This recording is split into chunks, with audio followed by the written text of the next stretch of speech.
Welcome to Yoga Teacher Journeys, your podcast for all things yoga and mindful living. I'm Claire. And I'm Bianca, and we're two yoga teachers sharing the insights and wisdom we've picked up along our journey so far. Whether you're thinking about teacher training or exploring yoga as a way of life, join us weekly for inspiring conversations. Let's go on this journey together. It's so crazy. I know. So yeah, we're 3 weeks out, and it's actually quite nice to sit down and use this space to talk through everything to allow it to integrate, because it's been a big few months. Yeah. Right? Definitely. My God. My God. We've been talking about it a lot, haven't we? Yeah. And I think actually, if we can I think it would be nice to actually reflect back and check in with how we felt before the yoga teacher training. How did we get here? Basically, is kind of what I think would be a good way to look at it, like the journey. Yeah. So for you, how many months before were you looking at teacher training, and how many different schools did you maybe explore? So I was thinking about yoga teacher training for a few years, actually. And I signed up to one part-time, but then it got cancelled with COVID. So it's been on my mind for a while. And then when it got cancelled again, I thought, okay, it's just not the right time. And then last year, many things were happening and I felt like it was my time. And I wanted to do an immersive course. So that was the first thing. Mm. And then the other thing was I wanted it to be by the sea, by the ocean, just kind of connect with nature in that way. And for it to not be in the UK. So I wanted to travel. And I came across a number of places across Thailand. I was researching a lot. But one yoga really stood out because it felt quite structured. And I'm quite structured as a person. Quite like that about it. And, they call it a campus. Yes. Did you like that aspect of it? Why did you choose one yoga? I think you have to trust when the yoga teacher training finds you. That's what that sounds like. You have to just trust when you see it, or when you get that feeling, because it's aligning to something within. So for me, yoga teacher training's been on the cards for a few years, but it was always something I'd hear this little whisper, and then I'd be like, oh no, don't be silly. You're not going to be a yoga teacher. You can't be a yoga teacher. You're not bendy enough. You're not this. You're not zen enough, whatever. But it just kept coming back up. And what happened was I've been practicing yoga on and off for, it must be more than 5 years. I can't remember how long really, but probably more consistently in the last year, because I've been going through quite a lot of inner work and healing and stuff, and I found it really beneficial for my own journey. I was actually in Thailand in January, and when I was here, I was practicing yoga every day as part of just my daily routine, and I felt so connected to myself. I was feeling more embodied. I was actually going through an ADHD diagnosis at the time, so I just found that it was really beneficial with where I was at with my own journey and everything like that. And with what I do with my day to day, I'm a life coach. So the thought of being able to combine the yoga with the coaching felt like something that would be quite appealing kind of going forward for my offering to clients as well. So when I was here in January, I got talking to the yoga teacher of the school that I was going to every day. And I mentioned, I think I'm going to do it in Thailand. I just fell in love with Chiang Mai. So originally I was looking for a school up in Chiang Mai. And she said to me, there's so many schools down on Koh Phangan. You should look at the islands. And I was like, okay. And we kind of got a little list of schools together. And then I did some research myself. And with the one yoga teacher training, it looked legit, I think, for a start, because you don't really know. Yeah. You don't really know. Obviously, I checked them out on Instagram. I checked them out on on their website and stuff like that. And it just felt, I just had this feeling that this was the one, right? It was just I need to book it. Then I and ahed for a few months, right? So this was back in January.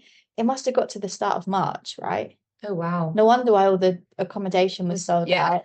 So yeah, just a side note, when I booked my teacher training, there was no accommodation left, so I had to stay off campus. And I think I had a very different experience to all of you guys. So I think it would be good to talk about it, because people might be interested in the kind of differences and the totally different perspectives we probably both had. So yeah, it was kind of like, it kind of came to me. That's how it felt. It felt similar in that way. For me, I did some research, but not that much. And then when I came across One Yoga, I was like, this is the one, I'm booking it. And I booked it in December. Oh, wow. Okay. Yeah. So yeah, I knew it was happening. I even went back and forth with them on the accommodation, got to make sure I got the right accommodation and everything. So then my whole life from sort of December to April was all about arriving at One Yoga. Prep. Yeah. Yeah. And I think the way that we, even just the pre-yoga teacher training, the way that we've both done this really shows our personalities, right? So Claire is the planner and I am the one that just shows up usually. Like it'd be like a last minute, it's been there, I've been thinking about it for a while, and then suddenly it's like, right, bam, I'm doing it today. You know, yeah, I'm working through these things with my therapist, just another side note. But for me, that's kind of how I roll. That's how I have been rolling. And it worked out for both of us in different ways, which is really cool. But how did you feel then once you kind of booked the yoga teacher training between December and April? What were the kind of emotions? What was coming up for you then? So I was really excited about the training. I think I mentioned this to you even today. I couldn't wait to not be sat at a desk all day long. And I think even during our training with philosophy and anatomy classes, it was so amazing to be able to just be the way you need to be in class. So whether you're sat on a floor, on a chair, you're standing up, you're walking around, you're stretching, you're still paying attention, you're still present, but you don't have that rigidity of being sat at a desk. So every day that was motivating me to, keep going. I think otherwise, personally, because there was a lot of change in my life and I decided to leave London and pack everything up, I think a lot of my energy and focus was on that. And so almost I didn't allow myself to dream too much about One Yoga or the travels, because I just had so many other things to sort out. But it was the thing that kept me going. Yeah. And also, I mean, I guess with the position that we're in now and all the yoga philosophy that we've done, actually it was probably best that you weren't like looking into it too much and kind of creating expectations for yourself. It's better just to come into it and see it as an experience. So true. So actually you were already, living that yoga life without even realizing. So present. Yeah, my gosh. That's amazing. Like there's so many big changes. Like I just admire the courage it takes to actually step out of what would you call it? The structured way of life. Yeah, the structured way of life, which works for some people. It's great. But if you ever feel like there's something more, it's because there is. And that's why you're here now in Thailand, in a hotel room. in the hotel room. Recording your first podcast. In Chiang Mai, yes. In Chiang Mai. So fun. Brilliant. So for me, like before the yoga teacher training, again, like you, I had a lot of changes happen within like the space of a month. Like there was a lot of changes. And I think for me, like while I was going through all of those changes, yoga really was the thing that kind of kept me grounded. Like yoga was the place where I allowed myself to feel, right? It's about kind of being on the mat with yourself. It doesn't solve life's lifing situations, Yes.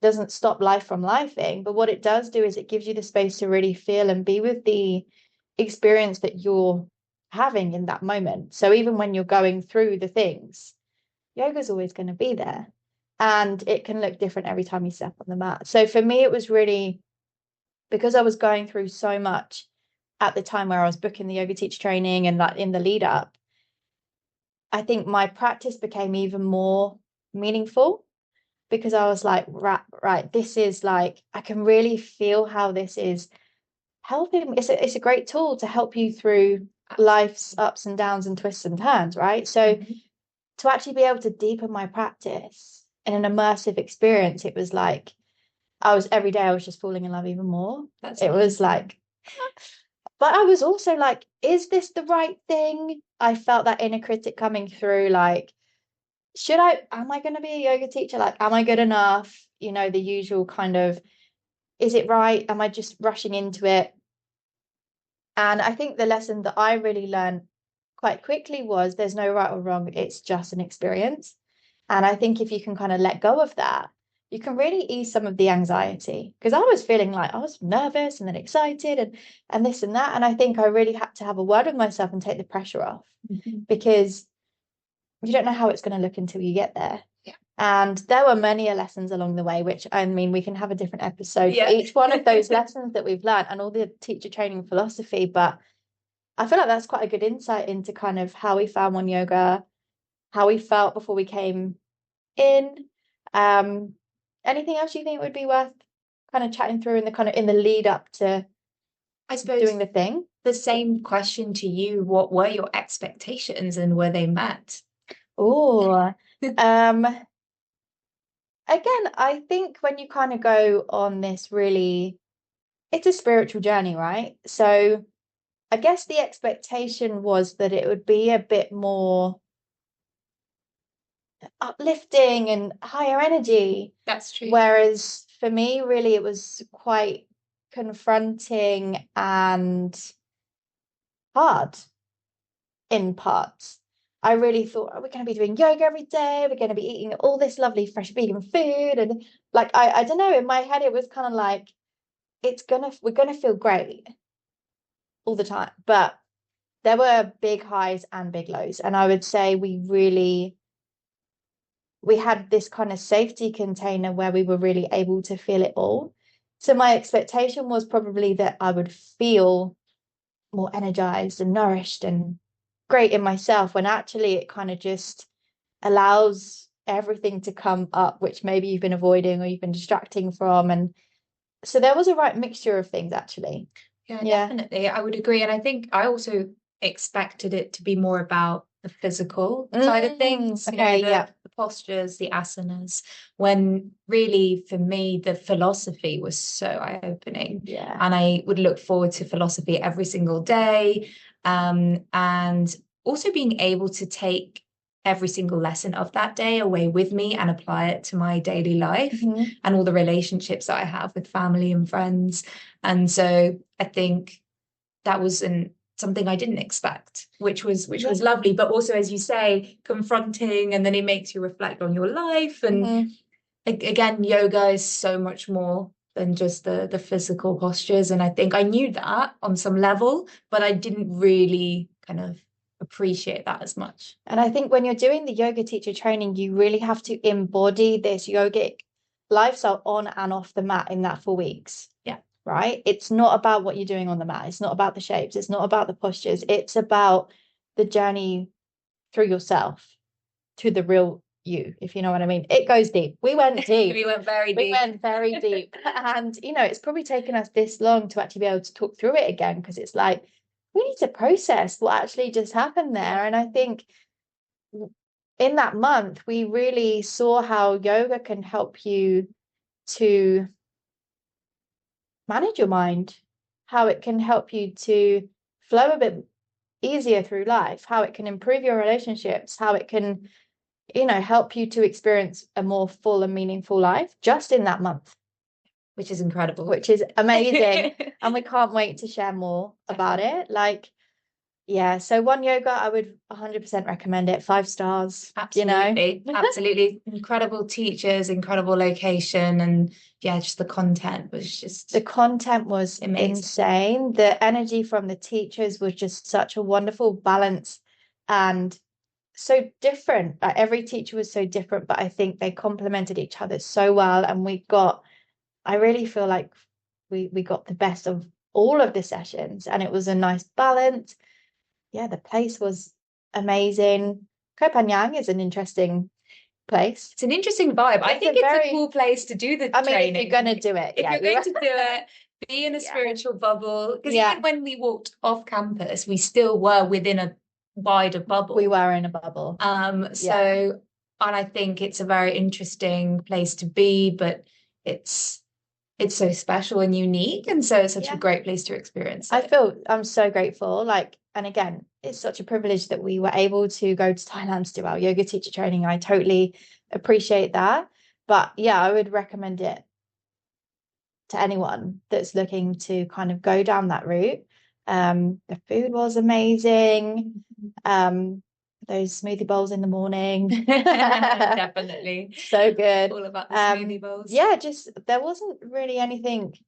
No, I think it was just the perfect setup, really. Yeah. And I think also to say that there is something to be said, I think, to do an immersive 200 hours. Yeah. Versus what I was planning on doing, which was 6 months alongside work, which sometimes obviously is the only accessible thing you can do. But I think with all the distractions of life, probably doing the 200s in an immersive way is, I think, really beneficial. And I think that was another lesson was that how easy it is to distract yourself when you are at home. So if you're thinking about yoga teacher training and it is possible for you to do it immersively, then I think 100%.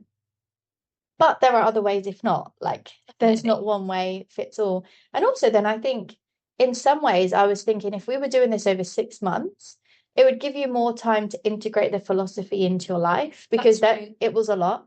So I think both ways would be great, and you can make it whatever you want it to be, but just go in from like a empty place. Empty your cup, as they say. Before you go, manage the expectations, because everyone has such a different experience and you never know what's going to come up, and just really be with it, because every moment can be so magical if you allow. Definitely. Also, your body might be less broken if you do it over 6 months. True. You know, pros and cons, but all in all, like, amazing. I can't wait to speak more about our experience that we had. So we're hoping to, kind of delve into maybe some philosophy topics, talk about Kapanyang as in like the place, what to do in the evenings when you're a yoga teacher on your yoga teacher training. We've got a few topics that we want to kind of talk about, and hopefully it will inspire and help some other people. Absolutely. So, that'd be great. Yeah. So this is our first episode. So let's see what comes from this, right? So thank you for listening. And we'll be back, I'm sure. Thank you. Bye.